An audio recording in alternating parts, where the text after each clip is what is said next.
سب سے پہلے تو خواتین کے اوپر کبھی ایسا ظلم نہیں ہوا. کبھی چادر اور چار دیواری کو اس طرح بے شرمی سے، یعنی کبھی اس کو انہوں نے چادر اور چار دیواری کا جو احترام ہوتا ہے اس کو تباہ نہیں کیا گیا. عورتوں کے اوپر ہی میں کبھی اپنی زندگی میں نے نہیں دیکھا کہ ہمارے ملک میں عورتوں سے یہ برتاؤ کیا جو کیا جا رہا ہے آج، صرف اس لیے کہ وہ یہی نہیں تحریک انصاف کی کوئی ممبرز ہوں یا کوئی آفس بیرر ہو جو ٹویٹ بھی کرتی ہیں، جو حمایتی بھی ہیں، جو ووٹر بھی ہیں، ان کا بھی پتہ چلتا ہے، ان کو پکڑ لیتے ہیں. تو ایک اسلم اقبال نے ایک لیٹر لکھا ہے. یہ جو سی سی پی او ہے اور یہ آئی جی ہے اور یہ جو چیف منسٹر ہے اس وقت پنجاب کا، یہ پڑھنے والا ہے. میں نے اس کو آج ٹویٹ بھی کیا ہے. اس نے بتایا کہ اس کے سارے گھر کے اوپر کیسا ظلم ہو رہا ہے. اس کی 80 سالہ والدہ کی بھی پرواہ نہیں کی گئی. وہ آکسیجن کے اوپر ہیں، ادھر گھس گئے، اس سے بدتمیزی کی کیونکہ اسلم اقبال چھپے ہوئے ہیں. ان کے بھائیوں سے کیا کیا، کاروبار سے کیا کیا، کاروبار بند کر دیے، بھائیوں کے گھروں میں چلے گئے.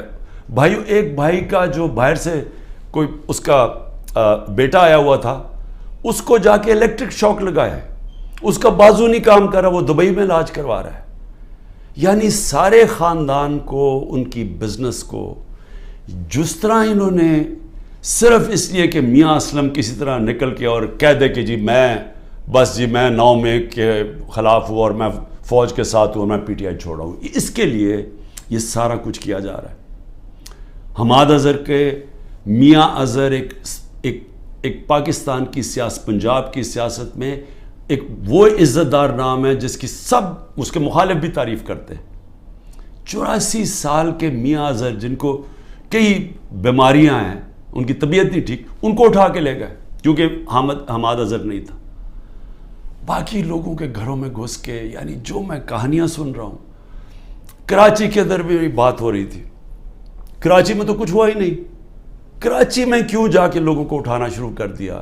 کراچی کے اندر وہیں چھاپے پڑ رہے ہیں، لوگوں کو جیلوں میں ڈال رہا ہے. اور وہاں بیٹھا ہوا آصف زرداری جو ساری زندگی اس نے صرف ایک کام کیا ہے، مخالفوں کو کرش کیا ہے، مخالفوں کو ختم کیا ہے، جھوٹے کیسز، اور جو خریدا جاتا ہے اس کو خرید لیتا ہے، باقی ساروں کو وہ ختم کرتا ہے جو مافیاز کرتے ہیں.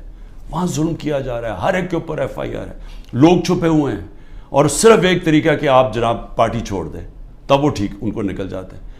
یہ بھی سوچ لیں کہ آج ہمارے انصاف کے نظام، یعنی یہ کیسے کوئی اس طرح کہ آپ کے اوپر ہر قسم کا کیس ہے، دہشت گردی کا سب کیس لگا ہوا ہے، جیسے ہی آپ نے کہا میں پارٹی چھوڑا ہوں کیسز ختم.